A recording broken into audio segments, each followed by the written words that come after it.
Les équipementiers aujourd'hui ont un environnement qui a beaucoup évolué, puisqu'en fait, depuis ces 25 dernières années, on a vu beaucoup de transformations dans la filière automobile. Les équipementiers ont pris de plus en plus de pouvoir parce que les constructeurs, en fait, ont cherché à consolider leurs fournisseurs à travers d'abord en fait, des regroupements qui se sont opérés dans les années 90. Dans ces mêmes années 90, on a eu la financiarisation du monde de l'automobile, donc la finance s'est beaucoup plus intéressée à l'automobile, créant en fait des systèmes où on a un petit peu plus le profit à court terme plutôt que des visions à long terme. Et puis également, on a l'arrivée des qualiticiens qui a changé énormément de choses et créé en fait une grande force dans l'automobile, c'est de s'être très structuré. Et à travers cette structure en fait, où les constructeurs ont cherché à consolider la filière, il y a eu beaucoup de transferts de savoir-faire, beaucoup d'expertise en fait, qui sont tombées dans les mains complètement des équipementiers et qui donnent énormément de force aux équipementiers au fil des années. Donc on voit en fait un environnement qui a beaucoup évolué, avec des équipementiers qui aujourd'hui sont très forts. Les consolidations ne sont pas terminées, on l'a vu récemment avec ZF et TRW qui se sont rapprochés. Également, on a des changements qui sont très récents. Faurecia, Plastic Omnium, c'est dans l'actualité ces jours-ci. Et puis, on a donc des grands acteurs qui sont devenus très forts, parfois même plus puissants que les constructeurs eux-mêmes. Donc ça a changé beaucoup de choses dans les rapports de force. Les équipementiers, par ailleurs, ont dû suivre les constructeurs sur les nouveaux marchés, voire anticiper, parce qu'un constructeur peut s'implanter quelque part une fois qu'il a déjà ses fournisseurs.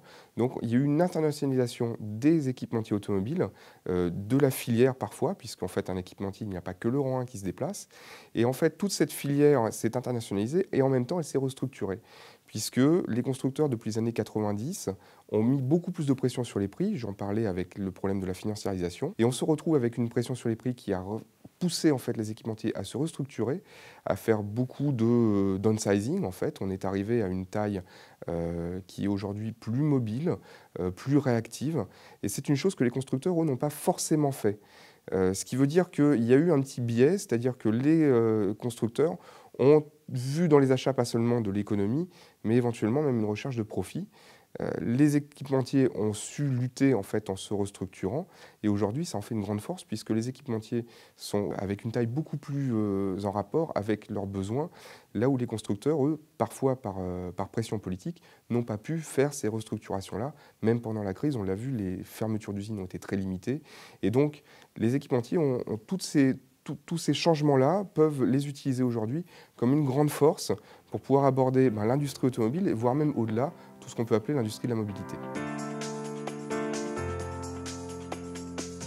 Les évolutions que les équipementiers peuvent souhaiter se situent à deux niveaux. D'abord, il y a les évolutions qu'on subit, c'est-à-dire que le marché évolue vers quelque chose et il faut pouvoir s'adapter.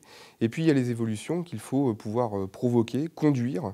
Et là, les équipementiers, c'est très important pour eux de pouvoir vraiment s'attaquer à l'automobile, à la mobilité, voire sortir de l'automobile, en utilisant toutes les forces accumulées depuis parfois 100 ans, mais surtout depuis ces 20-25 dernières années, avec tous les regroupements, toutes les restructurations et la consolidation du secteur.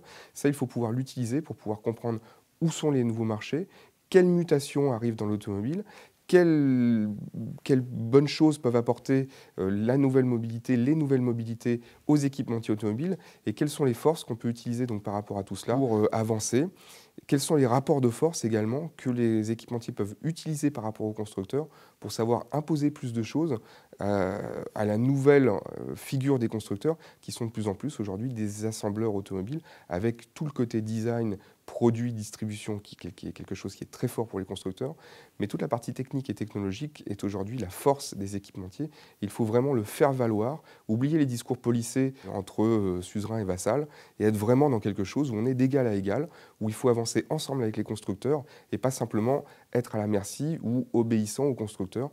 Il faut utiliser en fait toute cette force des équipementiers pour être beaucoup plus transverse, pour lutter, on le verra plus tard, par rapport à tout ce qui peut être système propriétaire un peu fermé, parce que l'automobile aujourd'hui, c'est quelque chose qui est plus global que simplement juste des luttes de marques.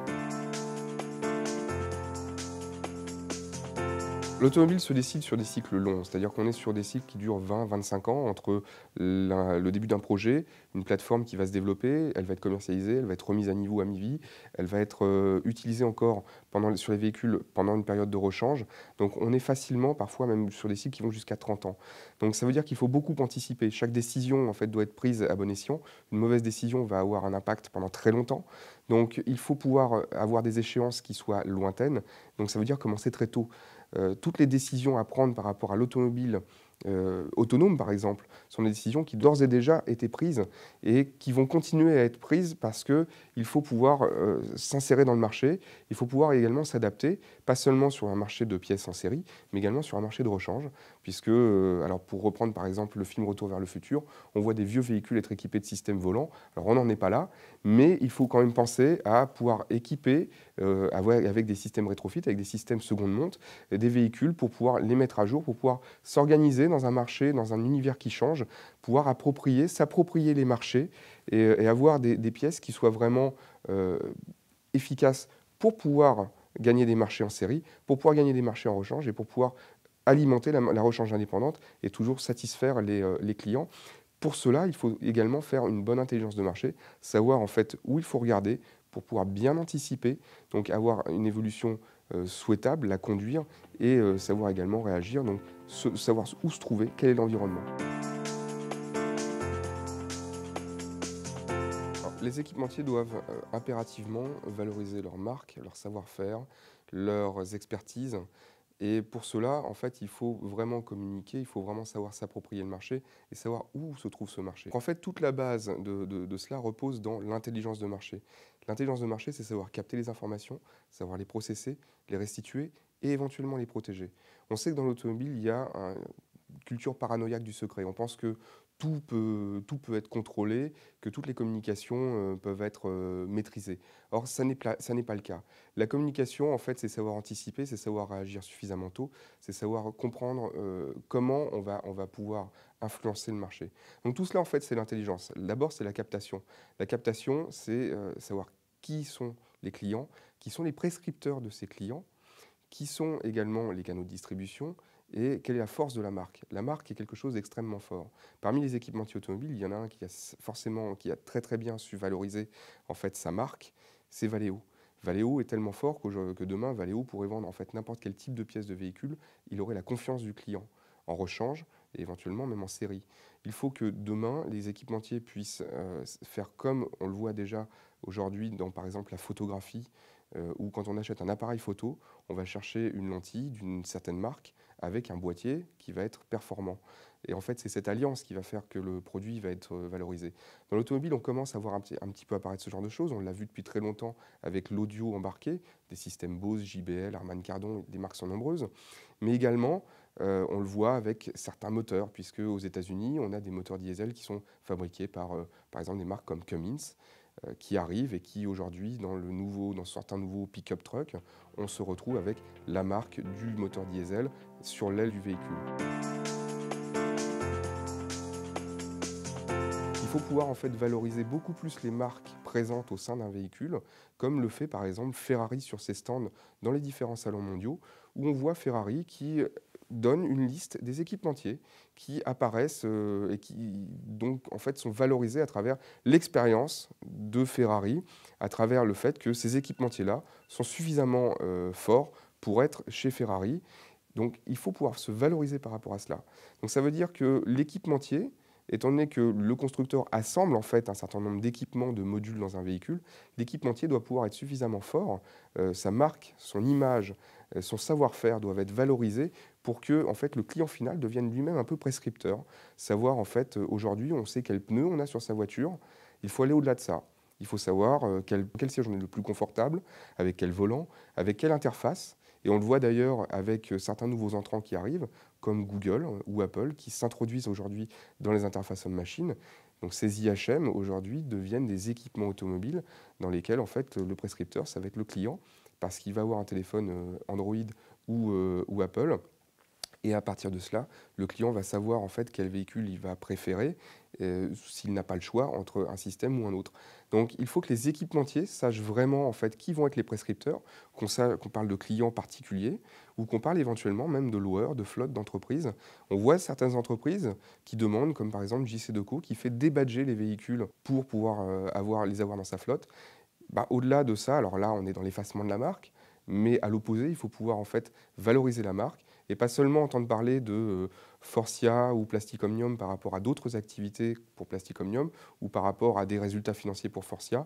Il faut qu'on puisse vraiment parler de la marque, de ce qu'elle apporte et comment on peut la valoriser dans le véhicule, étant donné que le contenu du véhicule, ce sont les équipementiers qui l'apportent. Le design, c'est autre chose, ça reste le constructeur, mais la qualité, la perception, toute la partie en fait qui va être en contact avec le client doivent être valorisées par rapport à la marque elle-même de l'équipementier.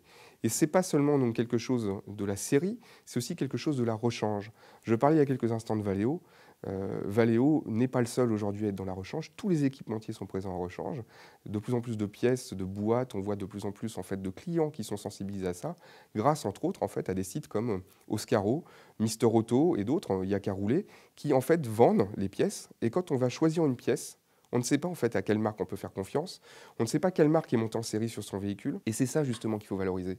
C'est savoir où sont les marques, où sont les équipementiers et quelle est l'image. Est-ce qu'elle est suffisamment forte pour qu'un équipementier qui, en série, fabrique certaines familles de pièces, mais en propose beaucoup plus nécessairement en rechange, on peut aussi lui faire confiance pour la rechange ou pas? Ou est-ce qu'on va aller chercher un autre équipementier? Est-ce qu'on va être plus à l'aise avec certaines marques qu'avec d'autres?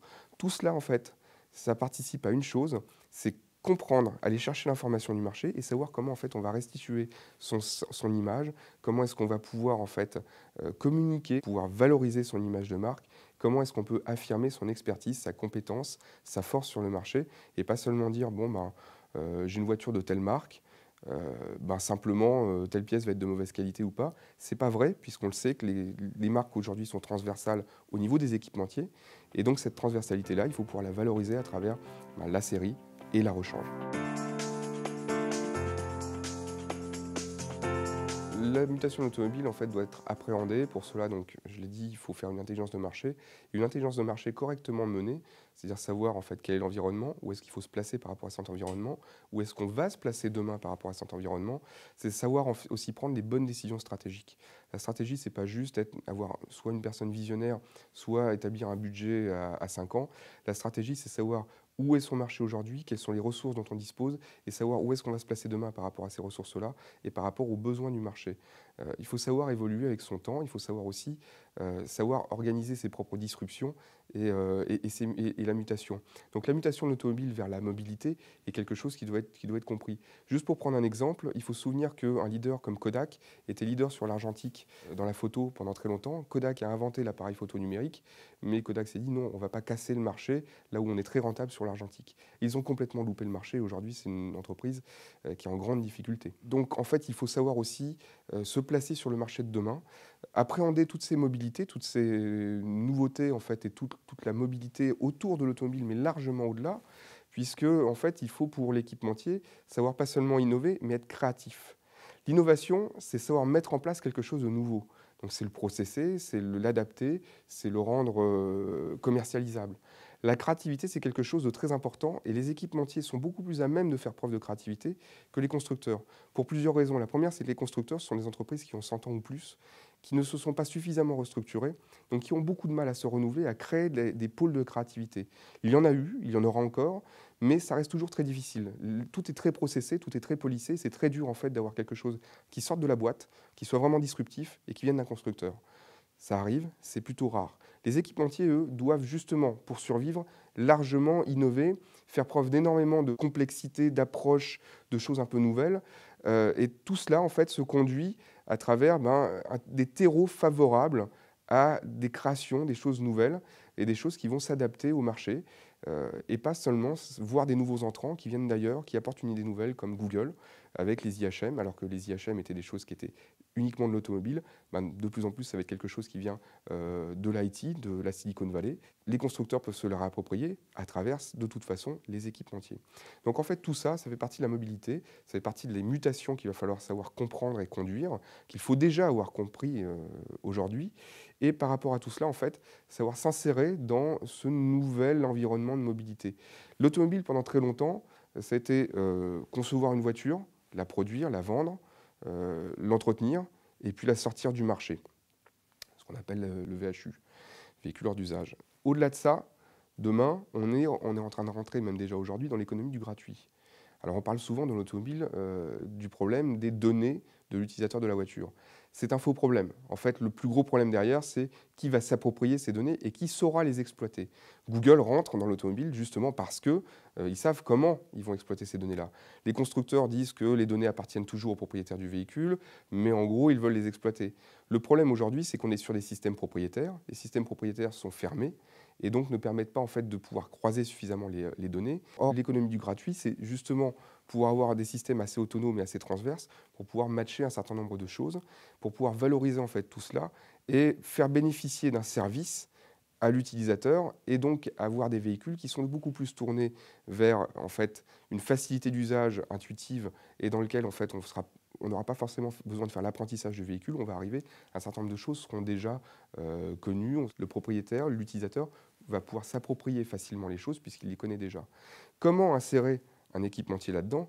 C'est ultra simple. Un équipementier, on le retrouve dans une Opel, dans une Ford, dans une Porsche ou dans une Dacia. Donc c'est par rapport à ça, en fait, être très intuitif, savoir qui est le client, qui est ce client, comment on va pouvoir influencer le prescripteur et comment est-ce qu'on va pouvoir valoriser sa marque dans cet univers où finalement le gratuit va pouvoir faire remonter toutes les informations liées à l'intelligence de marché. Comment est-ce que cette intelligence, on va pouvoir l'utiliser pour servir au mieux avec des modules, avec des pièces, avec des fonctions et des services qui vont pouvoir bénéficier à l'utilisateur du véhicule, qu'il passe d'un véhicule ou d'un autre, après le constructeur va regarder son côté design, son côté usage et positionnement de marque et de gamme. Mais l'équipementier peut avoir un rôle là-dedans en sachant exactement qu'on est plus confortable dans un siège Faurecia qu'une planche de bord fabriquée par un autre équipementier ou Faurecia, ou alors simplement des boutons qui viennent ou un module qui vient d'un autre équipementier, va être très intuitif. On le connaît déjà dans un véhicule ou dans un autre, même si visuellement, il y aura quelques différences. Et c'est ça, en fait, qu'il va falloir pouvoir comprendre à travers le gratuit, c'est le big data. Le big data, c'est savoir utiliser cette information-là. L'information va pouvoir permettre de mieux être transverse, de mieux pouvoir en fait avoir des pièces qui sont familières pour l'utilisateur et donc où l'utilisateur va pouvoir lui-même être un peu plus force de proposition, voire demander dans une concession à avoir, aujourd'hui on peut éventuellement demander quels sont les pneus parce que si on est un conducteur assez fin, on saura comment se comporte la voiture avec certaines marques de pneus. Demain, il faut savoir qu'on préfère tel volant, on préfère tel siège dans une marque ou dans une autre de véhicules, mais qu'on peut retrouver en fait ces mêmes pièces-là. Donc tout cela en fait amène à une chose très importante, c'est autour de l'automobile, comment est-ce qu'on va pouvoir avoir des équipementiers qui vont récupérer l'information et eux-mêmes pousser beaucoup plus leur marque dans une voiture qui va être plus tournée elle-même vers l'usage. Les équipementiers, en fait, ont une énorme opportunité avec les écosystèmes de mobilité. Il y a certains systèmes comme Movel, qui est quelque chose qui est généré par Daimler, donc un constructeur automobile au départ. Movel intègre en fait toutes les mobilités à part l'avion. C'est-à-dire qu'on peut se déplacer d'un point A à un point B et Movel va vous donner en fait tous les modes de transport. L'opportunité pour un équipementier dans ce système-là, c'est de pouvoir identifier en fait quels vont être les modules les plus utilisés dans un véhicule par un utilisateur, mais surtout comment ces modules-là, on peut les transporter vers d'autres industries qui sont toujours liées à la mobilité, et comment est-ce qu'on peut du coup justement s'adapter, trouver des nouveaux marchés, alors pas forcément aller faire concurrence à des équipementiers présents déjà dans le train ou dans le vélo, mais savoir également comment apporter quelque chose de nouveau dans ces domaines-là, qui vont faire une continuité avec le véhicule automobile, et donc se trouver des nouveaux marchés, se trouver des nouvelles façons en fait, d'aborder des marchés qui ne sont pour l'instant soit pas exploités, soit ignorés, soit on n'a pas encore la solution. Mais c'est là où justement il faut faire preuve de créativité. C'est là où il faut pouvoir voir comment est-ce qu'on va pouvoir avoir une expérience client ultime avec une marque qui n'est pas une marque automobile, mais une marque un fournisseur automobile. Donc comment est-ce que demain, on sait que tel type de fonction, un service ou quelque chose, un module qui va être dans un véhicule, on peut le reproduire ou l'utiliser ou trouver une nouvelle application dans un autre type de transport, voire dans une application de mobilité qui ne sera plus le type de transport, mais qui sera largement au-delà, dans l'accueil, toujours dans l'expérience client. Alors certains modules ou certains équipementiers ne pourront pas forcément profiter en fait de cette transversalité-là, mais il y aura toujours des avantages à retirer parce qu'on peut toujours en fait gagner grâce à la diversité en s'ouvrant en fait à des nouvelles influences qui viennent justement d'autres modes de transport qu'on peut peut-être inclure justement là dans l'automobile et donc avoir quelque chose qui part à double sens et qui pour les équipementiers va ouvrir de nouvelles perspectives. Pour résumer, en fait, il y a 3 axes majeurs pour les équipementiers, pour pouvoir vraiment s'approprier les nouveaux marchés et savoir innover, savoir se placer par rapport aux mutations de l'automobile. La première chose très importante, c'est de savoir faire son intelligence de marché. L'intelligence de marché, c'est du marketing stratégique, c'est quelque chose qui est assez peu développé en Europe, mais qu'il faut vraiment mettre en avant, c'est quelque chose qu'il faut valoriser, car c'est là toute l'information et toute la ressource dont on a besoin pour savoir se placer à l'avenir, pour pouvoir connaître qui sont les prescripteurs, qui sont les acheteurs, quels sont les besoins exprimés ou inexprimés, ou les besoins qui vont être à créer, donc générer des nouvelles demandes. Et puis également, toute la partie en fait comprendre et apporter en fait ces services-là. Tout ça fait partie de l'intelligence, puisque l'intelligence, c'est capter, processer, restituer et éventuellement protéger. Donc son savoir, sa technologie, ses compétences et son propre marché. La deuxième chose, c'est de valoriser la marque. L'image de marque est quelque chose d'extrêmement fort. On le voit, certains équipementiers savent communiquer de façon très large, et donc n'importe quelle pièce de ces équipementiers-là vont créer une certaine confiance. On le voit avec certaines marques qui n'opèrent pas du tout vers des clients particuliers, faire de la publicité à la télé. Je pense à Areva par exemple, c'est une marque aujourd'hui que tout le monde connaît, on sait ce que fait Areva, or pourtant personne ne peut aller dans le supermarché du coin acheter un produit Areva ou chez un distributeur spécialisé. Or, l'équipementier est un peu dans ce rôle-là, mais avec quand même, au final, des pièces qui sont vendues directement. Donc, quand on est en série, on est aussi en rechange. Et par rapport à tout cela, en fait, il faut créer une image de marque. Il faut savoir pourquoi est-ce qu'on est plus à l'aise avec un véhicule qui a tel pneu, tel siège, tel volant, telle interface, tel type de bouton ou telle fonction de chauffage. Tout ça, en fait, fait partie de l'expérience client. Tout ça fait partie, en fait, de la marque également. Donc, valoriser sa marque, c'est quelque chose d'extrêmement important. Il faut capitaliser énormément sur la marque. Et on en vient au troisième point de cette conclusion, c'est savoir communiquer. C'est-à-dire qu'il ne faut pas juste se limiter à quelques revues spécialisées parce qu'on vend des pièces à travers un distributeur ou plusieurs. C'est savoir, en fait, communiquer de façon très large. C'est savoir créer la confiance et ne pas juste apparaître dans un communiqué de presse parce qu'il y a un rappel massif lié à une pièce. On l'a vu dernièrement avec des airbags, avec des problèmes de pédale d'accélérateur. On pourra le voir demain peut-être avec d'autres pièces. Donc il ne faut pas juste apparaître dans la presse généraliste parce qu'on a un problème, il faut apparaître dans la presse généraliste parce qu'on apporte une innovation. Il faut sortir en fait du tout automobile et savoir vraiment valoriser l'image de marque à travers une communication forte autour de la marque, autour de l'histoire, puisque la plupart des équipementiers ont des histoires qui sont assez longues, puisque l'automobile a démarré il y a 100 ans. Tout le monde n'est pas un équipementier récent. Il y a des équipementiers récents qui font beaucoup plus parler d'eux que des équipementiers qui sont là depuis 100 ans.